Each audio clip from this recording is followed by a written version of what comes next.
My dear friends and sisters, first time I see your Balaji University, and I impressed to see the campus of Balaji University. I am also impressed to see your dress. All the student dress is very fine dress, suit, boot and tie. कुछ भी लोग बोलते होंगे हाय हाय, लेकिन Balaji university का dress है suit boot and tie.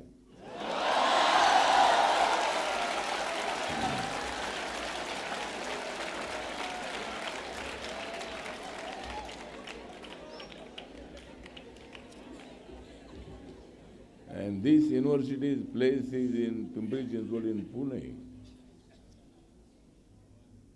And the name of this place is Wakad.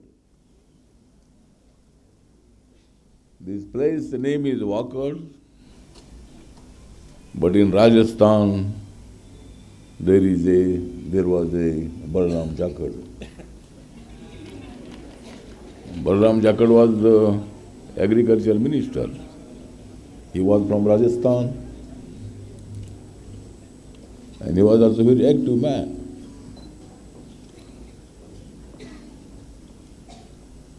तो आज मेरा बहुत ही खुश है मन. आज मेरा बहुत ही खुश है मन, क्योंकि बालाजी यूनिवर्सिटी के संस्थापक है कर्नल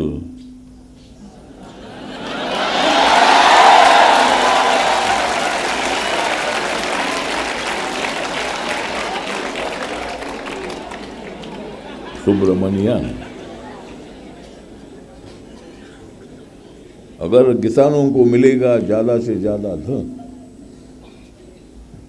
अगर किसानों को मिलेगा ज्यादा से ज्यादा धन, तो मजबूत होगा गांव गांव का जन.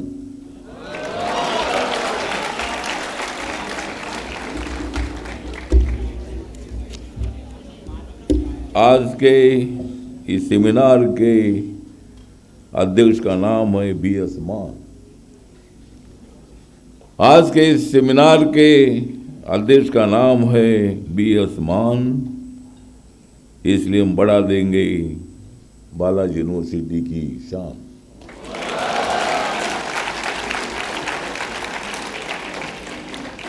सारे दुनिया का है नरेंद्र मोदी जी की तरफ ध्यान.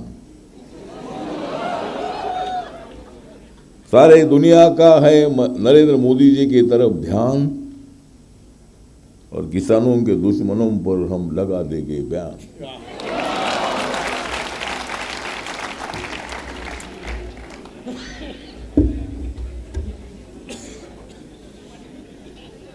मैं बालाजी यूनिवर्सिटी में आया हूं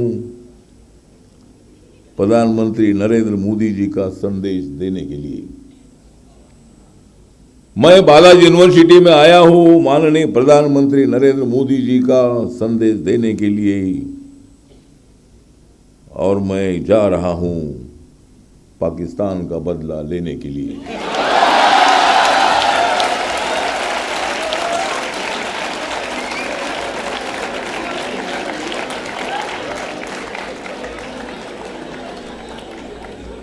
मैं यहां नहीं आया हूं कुछ पाने के लिए. मैं यहाँ नहीं आया हूं कुछ पाने के लिए. मैं तो यहाँ आया हूं बालाजी यूनिवर्सिटी दलित मजदूर और किसानों का गीत गाने के लिए. तो आज का ये सेमिनार जो मिनिमम सपोर्ट प्राइस MSP, जो गांव में किसान दिन रात काम करते हैं, उनके फसल को जिस तरह ज़्यादा से ज़्यादा पैसा मिलना चाहिए उतना पैसा नहीं मिलेगा, तो किसानों का भारी नुकसान होता है. बहुत बार बारिश ना आने से नुकसान होता है, बहुत बार ज़्यादा बारिश आने से नुकसान होता है, इस साल महाराष्ट्र में बारिश के दिन खत्म होने के बाद भी बारिश आती रही, किसानों की फसल बर्बाद होती रही। सरकार की तरफ से मदद तो मिलती है,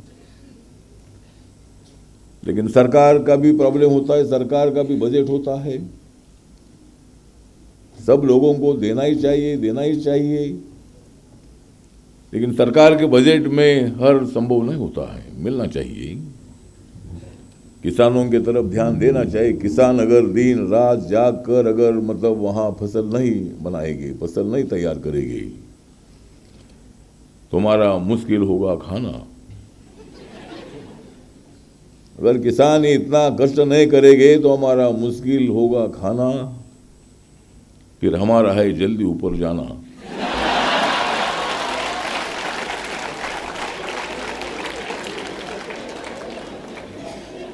तो किसानों को बहुत कष्ट करते हैं, जिनके पास ज्यादा जमीन भी है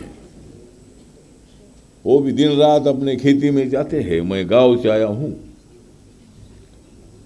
गांव में मैंने देखा है कि गांव में मतलब 50-50 एकड़ जमीन वाले भी है, लेकिन उसको इरिगेशन नहीं होगा। डॉक्टर बाबा साहब अम्बेडकर जी इस देश के वाटर रिसोर्सेज मिनिस्टर थे, और बाबा साहब अम्बेडकर जी ने बताया था कि नदी को बांध से पानी रोकना चाहिए, वहां पानी रोक कर उस पानी का उपयोग पीने के लिए, जानवरों को पीने के लिए, आदमी को पीने के लिए, खेती के लिए। तो इतना ही नहीं, वो जो डैम होता है, अगर नहीं हम बनाएंगे डैम,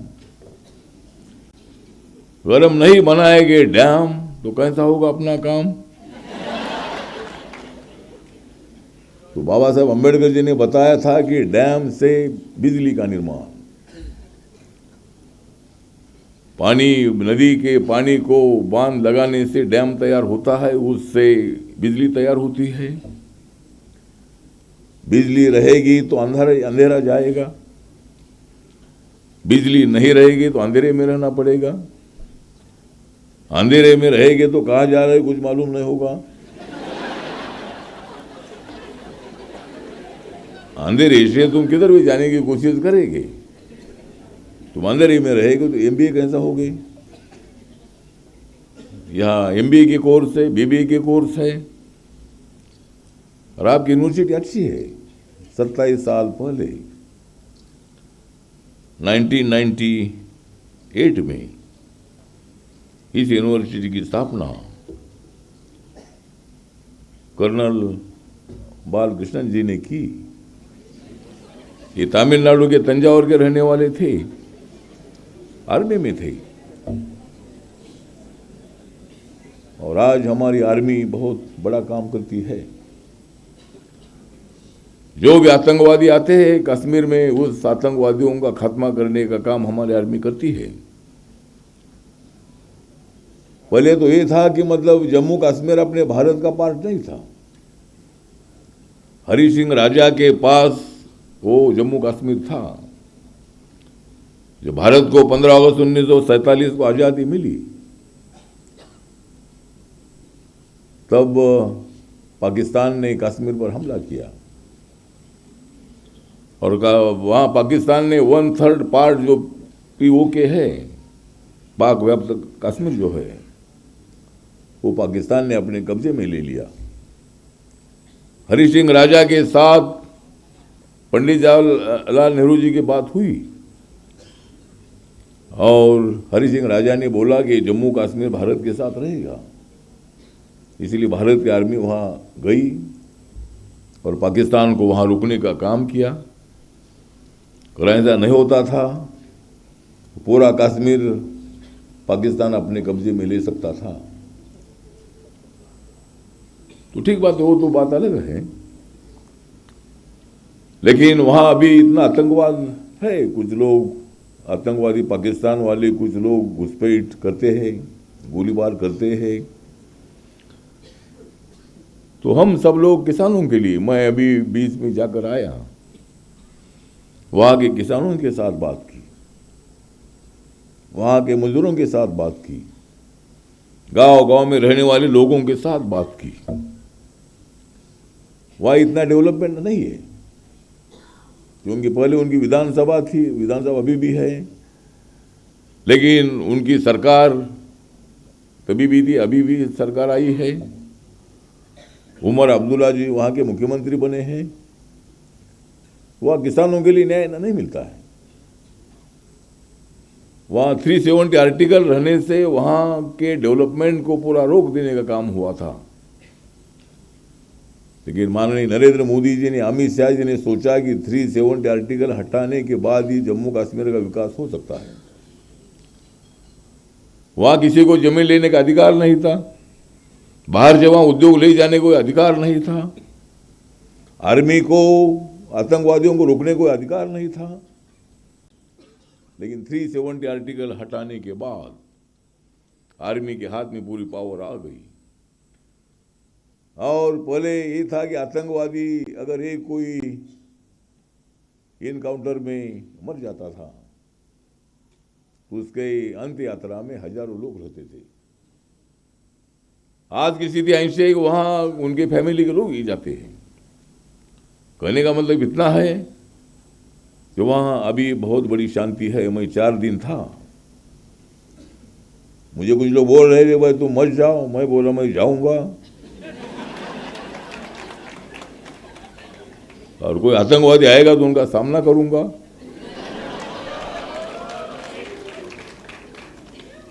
तो जिंदगी तो एक दिन जाना ही है, तो जल्दी जाने से क्या नुकसान है। तो जाने का विषय नहीं है, लेकिन हम वहाँ गए थे, किसानों से बात की थी, और अभी वहाँ डेवलपमेंट अच्छी होगी। 370 आर्टिकल हटाने के बाद कम से कम 2 करोड़ 50 लाख से ज्यादा टूरिस्ट वहाँ जाकर आए। अभी लोगों को डर नहीं लगता है। तो इसलिए सारे देश के किसानों के भलाई के लिए हमारे सरकार ने, जिस मोदी साहब के सरकार में मैं हूं, मुझे तो नरेंद्र मोदी जी ने 3री बार मंत्री बनाया है। क्योंकि वो 3री बार बन गए तो मैं क्यों नहीं बनूंगा।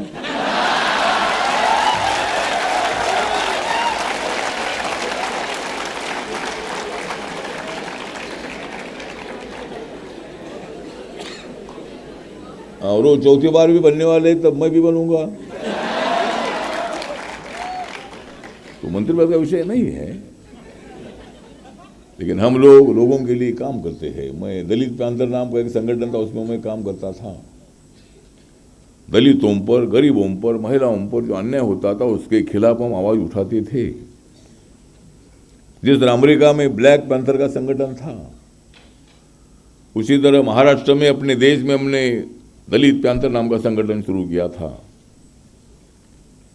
तो हम समाज के लिए काम करने वाले हैं, किसानों के लिए काम करने वाले हैं। जब हमारी सरकार ने किसानों के लिए कानून बनाया था तो सरकार का सोच ये था कि भाई इसमें किसानों का भला होगा। किसानों का आंदोलन 1 साल पर चला, वो एक ऐतिहासिक हिस्टोरिकल आंदोलन रहा। और आखिर में हमारे मोदी साहब ने विचार किया कि अगर किसान ये कानून नहीं चाहते हैं तो किसान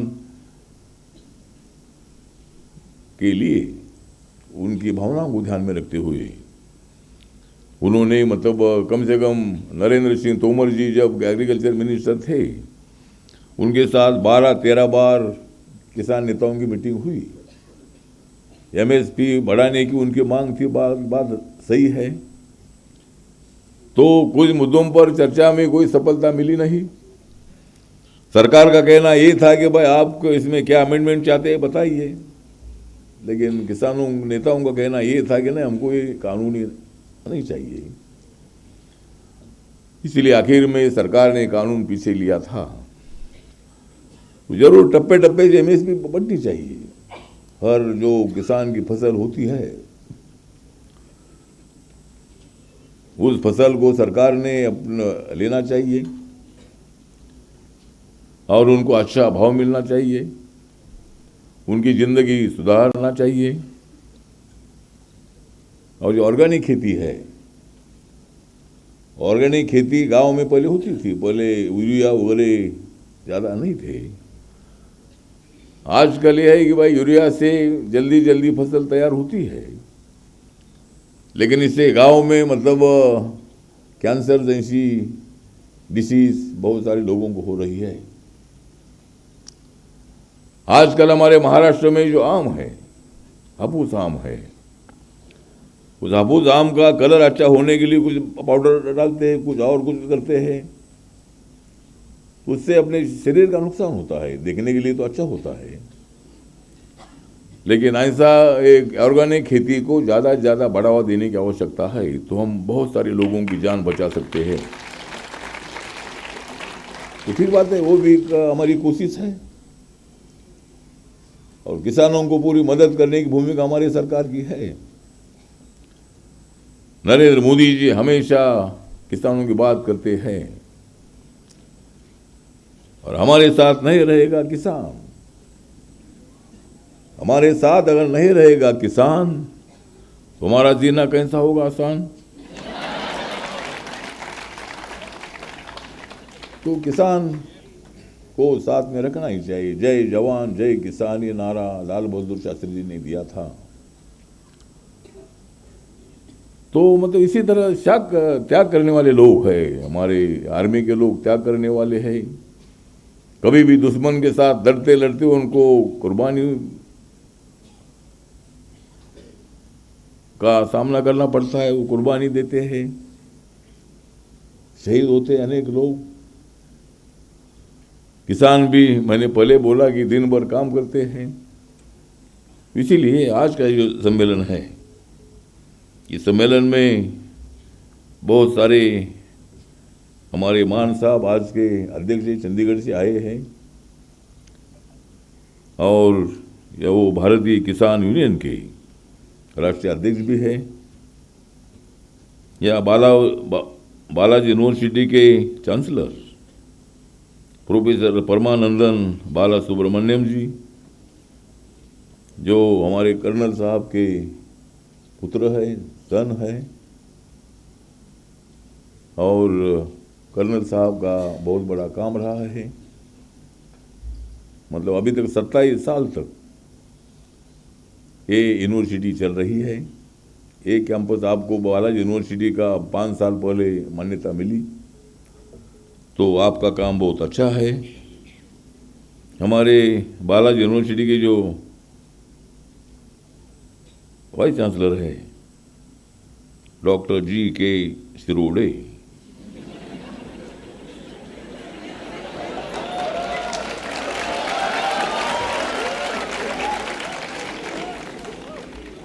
आणि मला पडलेले आहे कोडे, मला पडलेले आहे कोडे, कसे झाले व्हाईस चान्सलर G.K. शिरोडे।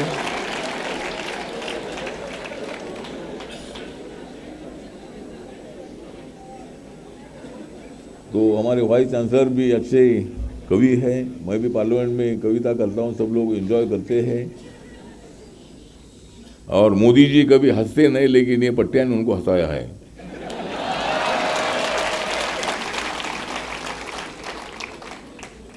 और मोदी जी को हंसाते राहुल गांधी को फंसाया है।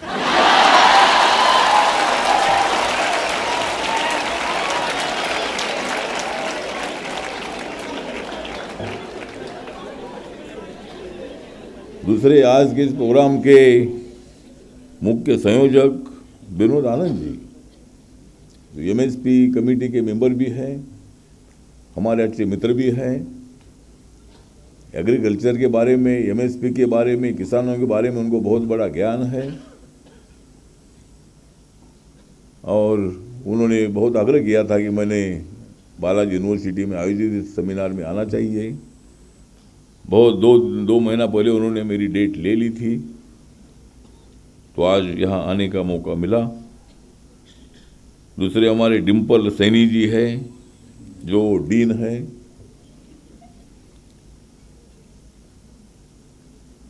मतलब आज का है अच्छा दिन, आज का है अच्छा दिन, क्योंकि डिम्पल सही है आपके दिन।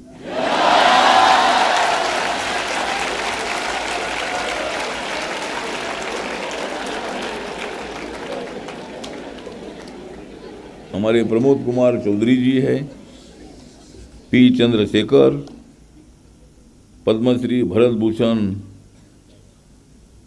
त्यागी, डॉक्टर किशन बीर चौधरी, गुणवंत पाटिल, रिटायर्ड ऑफिसर आईपीएस बीजी शेखर।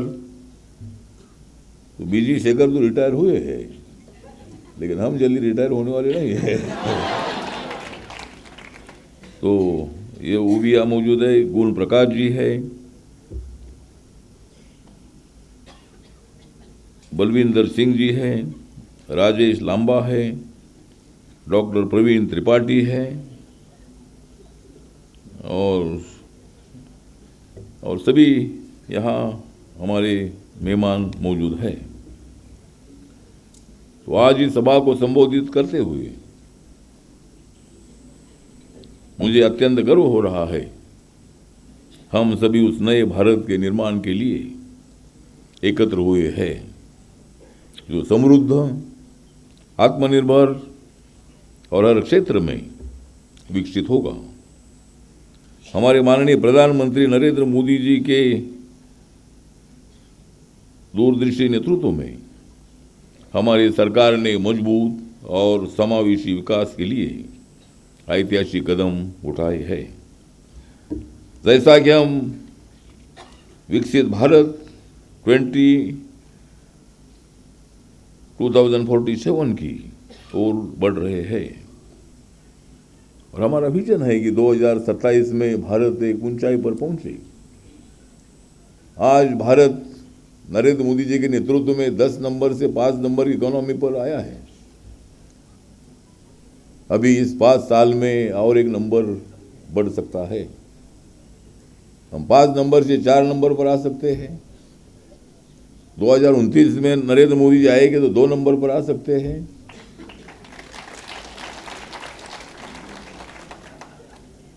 और उसके बाद 39 में आ गए तो नंबर 1 पर आ सकते हैं।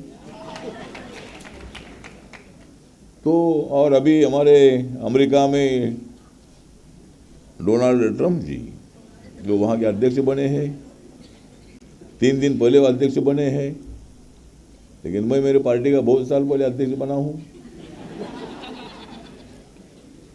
और वो भी मतलब रिपब्लिकन पार्टी के हैं, मैं भी रिपब्लिकन पार्टी का हूँ। तो अमेरिका का अपने लिए बहुत अच्छा सहयोग हो सकता है, मतलब अमेरिका का भारत इकोनॉमी में अच्छा योगदान मिल सकता है। इसलिए 2047 की ओर हम बढ़ रहे हैं। एक ऐसा भारत जो स्वतंत्रता के शतक के वर्ष तक पूरी तरह विकसित हो, ये अत्यंत महत्वपूर्ण है कि हर व्यक्ति, हर समुदाय और हर क्षेत्र अपनी पूरी क्षमता का एहसास करे।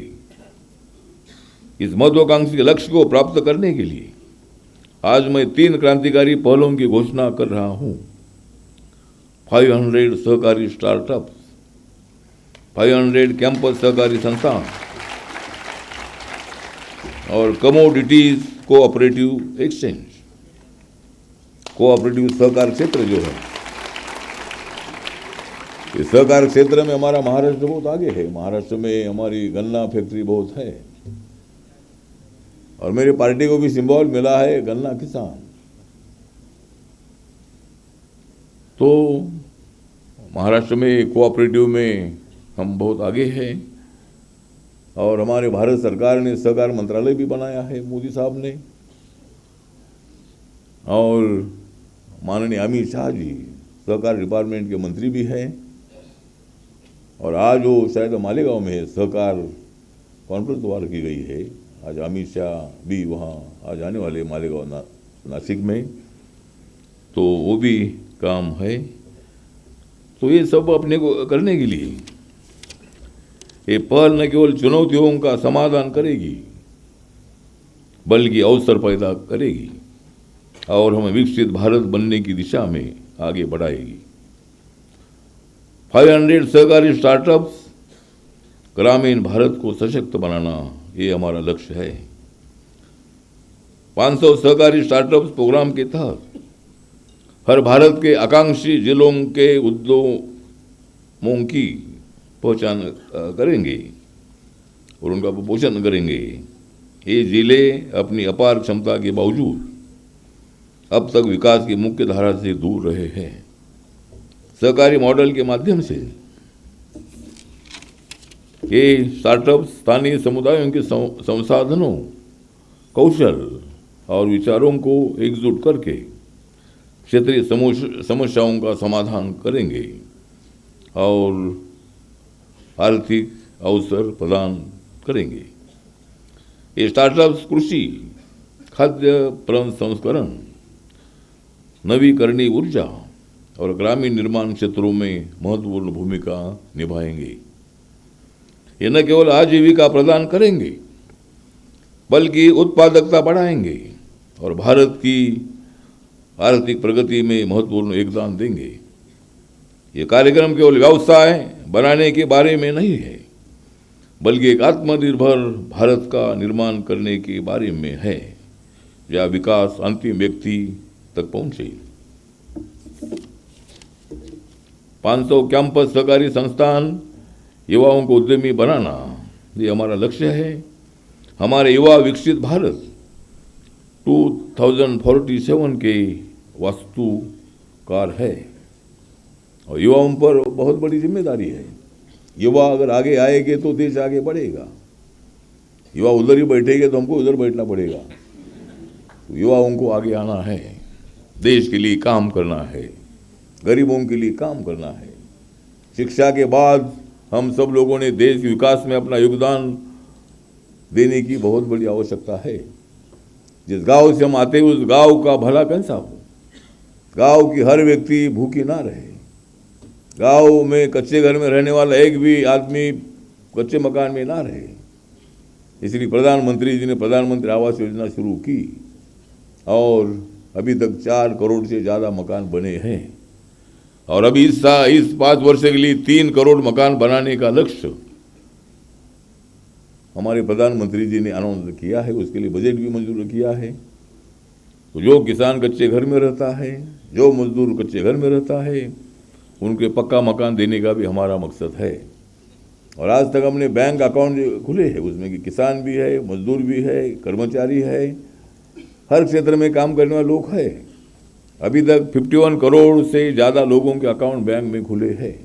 देश का पॉपुलेशन 140 करोड़ है, लेकिन उसमें कम से कम 40% लोगों ने आज तक अपने बैंक अकाउंट मतलब पॉपुलेशन में बच्चे भी आते हैं, तो इसीलिए मतलब 51 करोड़ अकाउंट खुले हैं।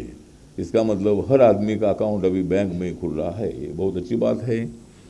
कम से कम 46 करोड़ से ज़्यादा लोगों को मुद्रा योजना का लोन मिला है, 50,000 से 10 लाख तक विदाउट गारंटी ये लोन देने की स्कीम है।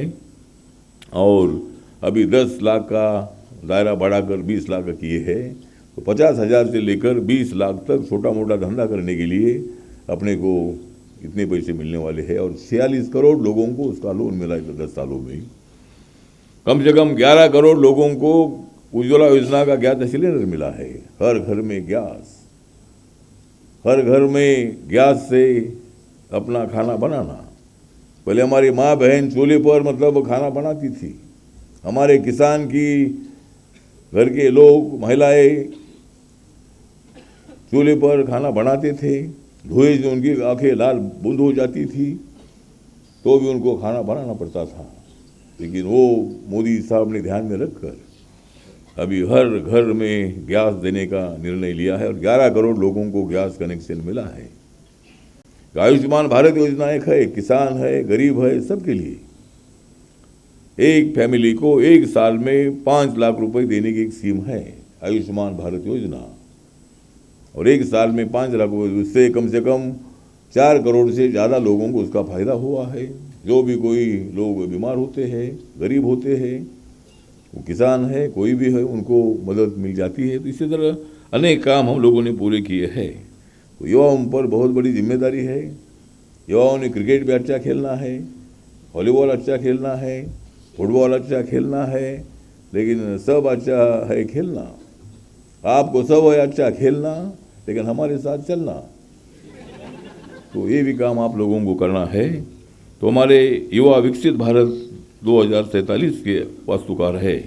उनकी ऊर्जा, रचनात्मक और नवाचार का उपयोग करने के लिए हम 500 कैंपस सहकारी संस्थानों की स्थापना कर रहे हैं। ये सहकारी संस्थान ऐसे प्लेटफॉर्म होंगे जहाँ युवा मिलकर काम करेंगे, प्रयोग करेंगे और उद्यम शुरू करेंगे। कैंपस सहकारी संस्थान प्रौद्योगिकी, डिजिटल सेवाओं, सतत उत्पादों और हरित ऊर्जा जैसे क्षेत्रों पर ध्यान केंद्रित करेंगे। ये न केवल छात्रों को व्यावहारिक अनुभव प्रदान करेंगे, बल्कि शिक्षा और व्यावसायिक अनुप्रयोग के बीच की खाई को भी बांटेंगे। ये पहल युवाओं में सहकारी उद्यमिता की संस्कृति को बढ़ावा देंगी और भविष्य के नेताओं को प्रेरित करेगी। कमोडिटीज कोऑपरेटिव एक्सचेंज, उचित बाजार सुनिश्चित करना, ये भी काम अपने को करना है। भारत की अर्थव्यवस्था की रीढ़ हमारे किसान, उत्पादक और श्रमिक है। उचित मूल्य निर्धारण, कुशल व्यापार और समान लाभ सुनिश्चित करने के लिए हम एक commodities co operative exchange launch कर रहे हैं। यह मंच किसानों, छोटे उत्पादकों और सहकारी समितियों को उनके उत्पादों का व्यापार करने के लिए एक पारदर्शी बाजार प्रदान करेगा। उदाहरण के तौर पर गन्ना और एथेनॉल के क्षेत्र में एक्सचेंज बेहतर मूल्य निर्धारण में मदद करेगा। आजकल गन्ने से एथेनॉल बनाने का भी सरकार का प्रयत्न है। एथेनॉल जो है पेट्रोल डीजल में डालकर अपनी गाड़ी चल सकती है। कुछ लोग बोल रहे पानी से गाड़ी चलेगी, लेकिन मुझे लगता है कि पानी से गाड़ी मत चलाओ, क्योंकि गाड़ी चलाओगे तो कब बंद पड़ेगी मालूम नहीं है। और इसीलिए मतलब पानी का जो अलग अलग प्रयोग होता है, लेकिन पेट्रोल डीजल से और इथेनॉल उसमें मिक्स करके गाड़ी अच्छी चल सकती है। इसीलिए गन्ना और इथेनॉल के क्षेत्र में ये एक्सचेंज बेहतर मूल्य निर्धारण में मदद करेगा, बिचौलियों को खत्म करेगा और किसानों को हर ईंधन की बढ़ती मांग से सीधे लाभान्वित करेगा। यह पहल सतत ऊर्जा क्षेत्र के क्षेत्र में भारत को अग्रणी बनाने और ग्रामीण आय बढ़ाने के हमारे व्यापक लक्ष्य के साथ मेल खाती है। विकसित भारत का निर्माण सभी का प्रयास। मित्रों, ये 3 पहले 500 सहकारी स्टार्टअप, 500 कैंपस सहकारी संस्थान और कमोडिटीज कोऑपरेटिव एक्सचेंज हमारे विकसित भारत 2027 के लक्ष्य को प्राप्त करने के लिए हमारे प्रयासों का हिस्सा है। 500 सहकारी स्टार्टअप्स ग्रामीण भारत में आर्थिक वृद्धि को प्रोत्साहित करेंगे। 500 कैंपस सहकारी संस्थान हमारे युवाओं को भविष्य का नेतृत्व करने के लिए तैयार करेंगे। विकसित, सशक्त और निर्भर भारत के लिए काम करने का संकल्प हम सब लोगों ने करना चाहिए और संकल्प हम ले। सरकार इन पहलों की सफलता निश्चित करने के लिए आवश्यक संसाधन, मार्गदर्शन और समर्थन प्रदान करती रहेगी। मैं आप सभी हमारे युवाओं, सहकारी समितियों और समुदायों से इस यात्रा में भागीदार बनने का आह्वान करता हूँ। आइए हम अपने सपनों को वास्तविकता में बदलें और एक ऐसा भारत बनाए जिस पर आने वाली पीढ़ियाँ गर्व करे। ये हमारे लिए बहुत बड़ी बात है। इसीलिए मैं ज़्यादा वक्त नहीं लेना चाहता हूँ। आज का 2 दिन का सेमिनार है, सुबह से सेमिनार चल रहा है, इतने स्टूडेंट यहाँ मौजूद हैं और एक बहुत अच्छी पहल आज यहाँ आज हुई है और मुझे आपने यहाँ निमंत्रण दिया है। मेरा मंत्रालय सोशल जस्टिस एंड एम्पावरमेंट है। जिनको सोशल जस्टिस चाहिए वो मेरे पास आए, नहीं चाहिए तो किधर भी जाए। हाँ तो ठीक है। तो मेरा मंत्रालय सामाजिक न्याय का है और सामाजिक न्याय और अधिकारिता, उनको सामाजिक न्याय के साथ साथ उनका अधिकार देने का डॉक्टर बाबा साहब अम्बेडकर जी ने जो संविधान बनाया है, इस संविधान में हर घटक को न्याय दिया है, हर लोगों को न्याय दिया है, रोटी कपड़ा और मकान। बाबा साहब ने बोला है कि हर आदमी को, मतलब घटना संविधान में बताया है कि रोटी कपड़ा हर आदमी को मिलना चाहिए, रोटी कपड़ा और मकान। हर आदमी को मिलना चाहिए रोटी कपड़ा और मकान, नहीं मिलेगा तो हम बंद करेंगे उनका दुकान। और इसीलिए मतलब ये काम हम तो लोगों को करना है। और आज यहाँ मुझे बहुत बड़ी खुशी है कि आपकी यूनिवर्सिटी में आने का मौका मिला और यहाँ मान साहब की अध्यक्षता में ये कार्यक्रम हुआ है, इसीलिए मैं आप सब लोगों को धन्यवाद देता हूँ। और आज का दिन मुझे ज़रूर रहेगा याद, आज का दिन मुझे ज़रूर रहेगा याद, इसलिए मैं करता हूँ बालाजी यूनिवर्सिटी का धन्यवाद। नमस्कार, प्रणाम, जय भीम, जय भारत, जय महाराष्ट्र।